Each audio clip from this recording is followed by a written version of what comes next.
전문적인 용어를 최대한 빼고 간단하게 설명드리면 얼굴이 위아래로 길어지게 됩니다. 안녕하세요. 교정이 알고 싶다. 교활TV 교정과 전문의 형재영입니다. 이번 여름 너무나도 심한 열대야로 인해서 불면증 환자가 눈에 띄게 늘어났습니다. 심지어 미우새 같은 예능 방송에서도 수면 문제로 병원에 방문해서 검사를 받는 장면을 손쉽게 찾아볼 수 있습니다. 건강보험공단에 따르면 수면 문제로 인해서 병원을 찾는 이들이 2022년에만 약 110만 명으로 늘었고, 이는 2018년도에 비해서 대략 30%나 증가한 수치라고 합니다. 그만큼 현 시점에서 숙면을 하는 일에 대해 관심이 높아졌고, 잘 자기 위해서 이런저런 방법을 찾게 되었습니다. 혼자서 지낸다면 수면에 대해서 불편감을 느끼지 못할 수도 있지만, 요새는 수면 이온이라 불릴 정도로 주변 가족들에게 심한 코골이나 순간적으로 숨을 멎는 소리로 인해서 다른 사람의 수면에 불편을 주는 경우도 흔합니다.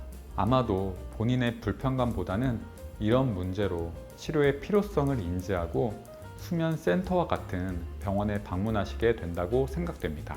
사실 수면의 문제는 구호흡과도 연관된 문제로 이는 얼굴 형태에도 영향을 준다고 알려져 있습니다. 따라서 오늘은 수면 문제와 관계된 치아 배열의 문제와 얼굴 형태 문제에 대해서 설명드려 볼까 합니다.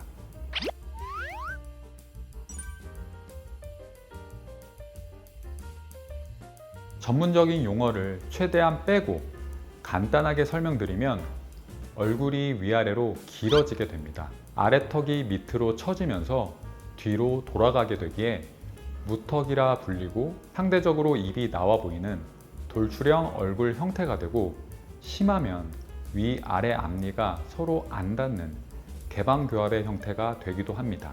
또한 치아가 배열되는 악궁 공간이 상대적으로 좁아지게 되는데, 이는 양쪽의 송곳니 사이의 공간이 줄어들어서 앞니가 겹치게 되거나 앞으로 뻗어지게 되는 문제가 발생할 수 있습니다. 이를 전문 용어로는 아데노이드형 얼굴이라 부르는데, 아데노이드 조직의 비대함과 연관이 있다고 해서 붙여진 이름입니다. 이는 어린 아이가 성장하면서 작아져야 하는 아데노이드 조직이 작아지지 않고 기도 공간을 그대로 막고 있어서 생기는 문제입니다. 아마도 교정 상담을 받아보시면 옆모습, 두개골 방사선 사진을 찍어본 적이 있을 겁니다. 이를 통해서 공기가 통하게 되는 상기도 공간을 파악할 수 있게 되는데, 이 폭경을 파악함으로써 환자분이 숨쉬는 공간이 부족한지 어느 정도인지 파악할 수 있게 됩니다. 물론 3차원적 공간을 2차원 사진으로 표현한 것이고, 주변 연조직 부종 등으로 인한 문제로 정확하지는 않지만 어느 정도는 상기도 후방 또는 하기도 후방과 같은 위치에서 문제를 일으키는지 파악이 가능하게 됩니다. 또한 입을 벌리고 혀를 내리게 되면 편도의 크기를 확인할 수 있는데, 커다란 편도는 숨을 쉬기 어렵게 만들며 입 천장의 폭경 등이 좁고 깊은 경우에도 마찬가지 문제를 일으키게 됩니다. 마지막으로 설골의 위치 또한 아래로 처지게 됨으로써 확인할 수 있습니다. 정확한 문제를 파악하기 위해서는 당연히 수면센터와 같은 곳에서 수면 다원 검사를 진행하셔야 합니다. 많이들 언급하는 것 중에 하나가 체중 감소입니다. 일반적으로 체중이 10% 증가할수록 수면 무호흡증 발생 위험도가 6배나 증가하는 것으로 알려져 있습니다. 항히스타민제나 신경계 약물로 치료하는 게 일반적이지만, 아마도 수면센터에서 추천하게 되는 대표적인 치료 방법은 양압기 치료라 생각됩니다. 양압기는 지속적으로 양압이 공기를 유지해 주어서 기도 폐쇄를 원천적으로 봉쇄하는 원리로 수면 무호흡증을 치료해 주고, 치료 효과는 좋다고 알려져 있지만 양압기를 보시면 선뜻 하기가 부담스러울 정도의 크기고 적응하기가 어렵습니다. 또한 비용도 상당하고 지속적으로 하기에는 어려움이 있습니다. 조금 더 쉽게 할 수 있는 방법이 치과에서 하는 입 안에 끼는 구강 내 장치를 사용하는 것입니다. 혀의 위치를 입천장에 닿게 위로 올려주는 장치의 형태도 있지만 일반적으로는 하악, 아래턱을 전방 위치시켜서 기도 공간을 늘리겠다는 목적으로 사용하게 됩니다. 사진에서 보는 것처럼 턱이 뒤로 빠지면서 혀 위치도 후방 위치되면서 영구개와 목젖이라 불리는 연조직이 상기도를 폐쇄하여 공기의 흐름을 막게 됩니다. 턱의 위치를 전방으로 빼면 혀의 위치 변화와 함께 기도 공간이 넓어져서 공기의 흐름도 여유 있게 변화될 수 있습니다. 구강 내 장치는 휴대성도 있고 크기도 작기 때문에 적응하기는 훨씬 수월하다는 장점이 있습니다.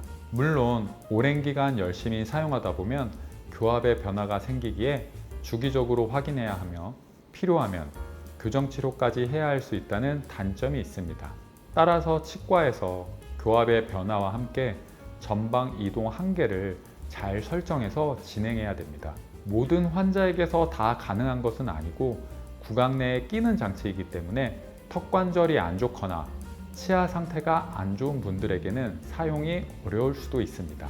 이 장치 말고 어린 친구들에게는 RPE라고 불리는 상악 구개구를 넓히는 장치를 통해서도 기도 공간이 넓어지기에 도움이 된다는 논문도 있습니다.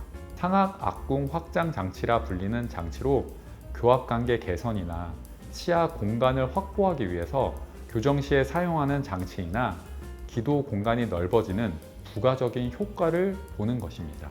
이 때문에 가끔 악궁 확장 장치를 기도를 넓히는 목적으로 과도하게 사용하는 경우도 있지만 원인과 결과 간의 상관관계가 명확히 입증되지는 않고 있습니다.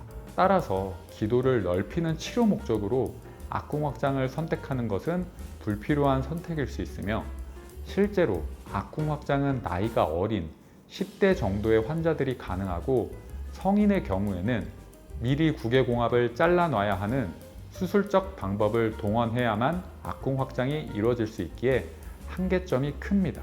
또한 악궁 확장을 진행하고 나면 당연히 교합의 변화가 생기기에 교정 치료를 필수적으로 진행하여야만 합니다. 이런 장치 말고 수면 무호흡이 심한 사람들은 당연히 직접적인 수술을 해야 합니다. 아데노이드와 톤실이라는 신체 조직이 너무 커서 기도 공간 자체를 막고 있는 상황이 있는데 수술을 통해서 이를 제거하는 것입니다. 내시경을 통해서 이 조직의 크기를 파악하고 이비인후과 진단과 검사를 통해서 정말 수술이 필요한지 여부를 판단하고 진행하셔야 하지만 수술 후에도 재발이 가능성이 크기 때문에 신중히 판단하셔야 합니다. 이런 방법 말고도 턱뼈를 전방으로 이동시켜서 기도 공간을 늘리는 수술 방법도 있습니다. 양악수술과 같은 방식인데 일반적으로 하는 양악수술은 위아래 턱뼈를 잘라서 아래턱이 작아지게 함으로써 상대적으로 얼굴도 작아 보이게 만드는 방식으로 진행합니다. 그러나 기도 공간을 확보하기 위한 양악수술은 이를 반대로 위아래 턱뼈를 앞쪽으로 이동시키는 방식으로 진행하며 막실로맨디블라 어드밴스먼트, 줄여서 MMA라고 부릅니다. 기도 공간을 대략 4배 정도 늘릴 수 있다고 보고되며 수면 무호흡증 치료 성공률이 90% 정도로 높습니다. 구호흡, 수면 무호흡증과 같은 문제는 흔하게 볼 수 있으며 얼굴의 형태나 치아 배열에도 영향을 줄 수 있는 중요한 문제입니다. 원인이 다양하기 때문에 어떤 치료법을 사용하느냐에 따라서 결과도 달라질 수 있습니다. 단계적 치료가 아닌 명확한 기준을 갖고 환자의 심도 및 기도 폐쇄 부위에 따라서 적절하게 치료법을 선택해야 불필요한 비용과 치료 시간을 줄일 수 있습니다. 정확한 진단을 통해 불편감을 겪는 환자분들이 최상의 진료를 받았으면 하는 바람입니다. 해당 영상이 도움이 되셨으면 좋아요, 구독 부탁드립니다. 감사합니다.